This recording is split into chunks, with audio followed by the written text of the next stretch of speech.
혹시 내 삶의 목적이 대체 뭘까? 이런 고민 해보신 적 있으세요? 오늘 바로 그 열쇠를 구약의 선지자 엘리사의 이야기에서 한번 찾아보려고 합니다. 이게 그냥 오래된 옛날 이야기 같지만 사실은 바로 여러분, 바로 당신의 이야기일 수 있거든요. 네, 살면서 누구나 한 번쯤은 이런 질문을 던지게 되죠. 나는 도대체 왜 여기 있는 걸까? 내 삶의 진짜 목적은 뭐지? 이런 근원적인 질문에 대한 답을 찾아가는 여정, 오늘 한번 같이 시작해 보시죠. 성경은요, 바로 이 질문에 대한 하나님의 대답이 부르심, 영어로는 콜링이라고 말해요. 근데 여기서 이건 목사님이나 선교사님 같은 특별한 사람들 얘기구나 하시면 안 돼요. 절대 아니고요. 이건 우리 모든 신앙인을 향한 초대장이자 우리의 정체성, 우리가 왜 존재하는지에 대한 이유가 바로 이 부르심 안에 담겨 있다는 거예요. 자, 그럼 이제 본격적으로 한번 들어가 볼까요? 엘리사의 시작을 제대로 이해하려면요, 먼저 그 선배였던 엘리야의 마지막 장면부터 봐야 해요. 왜냐하면 모든 위대한 이야기에는 어떤 전환점이 있기 마련이거든요. 이 부분이 정말 흥미로운데요. 여러분, 이 기도가 언제 나온 건지 아세요? 바로 갈멜산에서 바알 선지자 450명을 상대로 진짜 엄청난 영적 승리를 거둔 직후예요. 근데 바로 그 다음에 이런 기도를 했다는 거죠. 이건 그냥 피곤한 정도가 아니에요. 모든 걸 쏟아 부었는데도 현실은 변하지 않는 것 같을 때 찾아오는 깊은 절망, 요즘 말로 하면 완전 번아웃 상태였던 거죠. 하지만 보세요. 이렇게 엘리야가 인간적인 절망에 빠져 있을 때에도 하나님의 계획은 멈추지 않았다는 겁니다. 하나님의 일은 결코 한 사람에게만 달려있지 않거든요. 엘리야의 시대가 저물어갈 때 하나님은 이미 그 다음 시대를 열 사람을 준비하고 계셨던 거죠. 이걸 신앙의 계주라는 비유로 설명하면 정말 딱 들어맞아요. 신앙은 혼자서 막 달리는 단독 경기가 아니라는 거죠. 세대를 이어서 달려야 하는 릴레이 경기 같은 거예요. 그래서 엘리야의 마지막 임무는 뭐였냐? 바로 다음 주자인 엘리사에게 이 사명의 바통을 잘 넘겨주는 것이었습니다. 자, 이제 드디어 주인공 엘리사에게로 초점을 옮겨볼게요. 여기서 우리가 주목해야 할 정말 중요한 포인트가 하나 있어요. 이 엄청난 부르심이 아주 평범한, 지극히 일상적인 공간에서 일어났다는 점입니다. 자, 이 표를 한번 보세요. 부르심을 받기 전에 엘리사가 어떤 사람이었는지 아주 잘 보여주는데요. 12결의 소를 가졌다고 하죠. 이게 소가 24마리나 있었다는 뜻이에요. 그러니까 당시 기준으로 보면 상당한 부자, 지주였던 거죠. 그런데 재밌는 건 이 부자가 그냥 편하게 앉아있던 게 아니라 직접 마지막 소를 몰면서 밭을 갈고 있었다는 사실이에요. 한마디로 자기에게 주어진 일상을 아주 성실하고 책임감 있게 살아내던 사람이었던 겁니다. 바로 여기서 우리가 발견해야 할 핵심 원리가 있어요.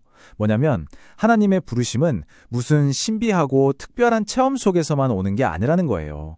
오히려 우리가 성실하게 살아내고 있는 바로 그 삶의 현장으로 찾아온다는 거죠. 여러분의 주방, 여러분의 사무실, 책상, 아이를 돌보느라 지친 바로 그 일상 속으로요.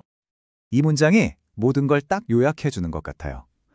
바통은 하늘에서 뚝 떨어지는 게 아니라 땅을 갈고 있는 바로 그 손에 주어진다. 어떠세요?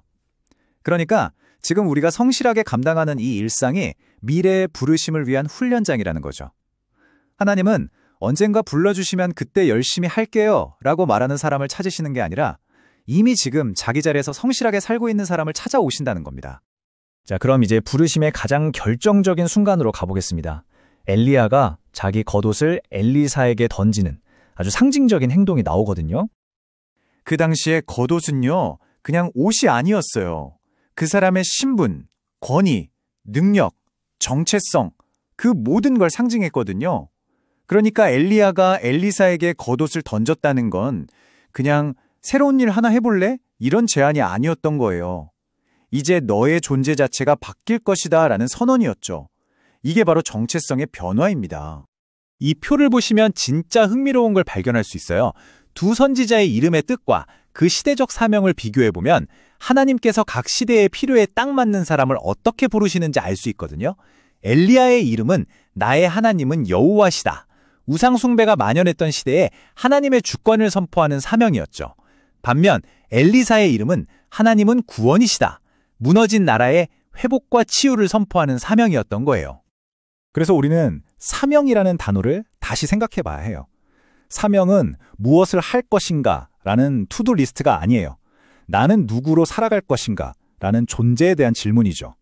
하나님은 그 일이 얼마나 성공적으로 끝나는가 보다 그 일을 통해서 우리가 어떤 사람으로 만들어져 가는지에 훨씬 더 큰 관심이 있으시다는 겁니다. 자, 그렇다면 이렇게 엄청난 부르심 앞에서 엘리사는 과연 어떻게 반응했을까요? 이제 이야기의 클라이맥스로 갑니다.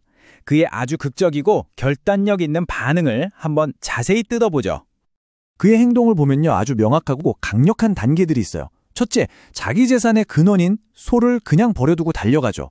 둘째, 부모님께 작별 인사를 하면서 과거에 대한 존중을 표해요. 그리고 셋째, 돌아와서는 쟁기를 불태워버립니다. 와, 이건 돌아갈 다리를 완전히 불태워버린 거예요. 넷째, 그 소를 잡아서 사람들과 잔치를 벌이죠. 자기 자산을 공동체를 위해 마지막으로 쓰는 거예요.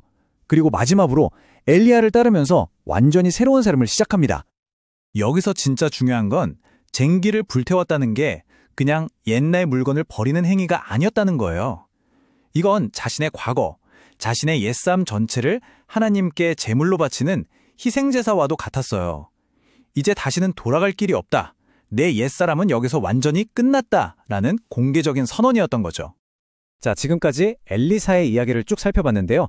이제 이 이야기가 그냥 성경 속 이야기로 끝나는 게 아니라 오늘을 살아가는 우리에게 어떻게 직접적으로 연결될 수 있는지 한번 생각해 볼 시간입니다. 엘리사의 이야기에서 우리가 꼭 붙잡아야 할 핵심 교훈들을 정리해 볼게요. 첫째, 하나님의 부르심은 아주 개인적인 초대라는 것. 둘째, 그 부르심은 우리의 평범한 일상 속으로 찾아온다는 것. 셋째, 이건 새로운 직업을 주는 게 아니라 새로운 정체성을 주는 거라는 것. 그리고 마지막으로 이것은 우리의 전적인 결단력 있는 반응을 요구한다는 겁니다. 자, 이제 이 질문을 우리 자신에게 던져볼 시간이에요. 엘리사에게 쟁기가 그의 과거와 옛삶을 상징했다면 오늘 나를 붙잡고 있는, 내가 아직 불태우지 못하고 있는 나의 쟁기는 과연 무엇일까요? 그게 어쩌면 안정적인 직업일 수도 있고요. 어떤 특정한 관계일 수도 있고 내가 스스로 세워놓은 완벽한 인생 계획일 수도 있어요. 아니면 그냥 포기하기 힘든 나만의 안락함, 그거일 수도 있겠죠. 엘리사의 이야기는 그냥 과거의 이야기가 아니에요. 바로 오늘 하나님께서 여러분에게도 그분의 겉옷을 던지고 계실지 모릅니다. 이 부르심 앞에서 여러분의 쟁기를 불태울 준비가 되셨나요? 오늘 당신의 대답은 무엇입니까?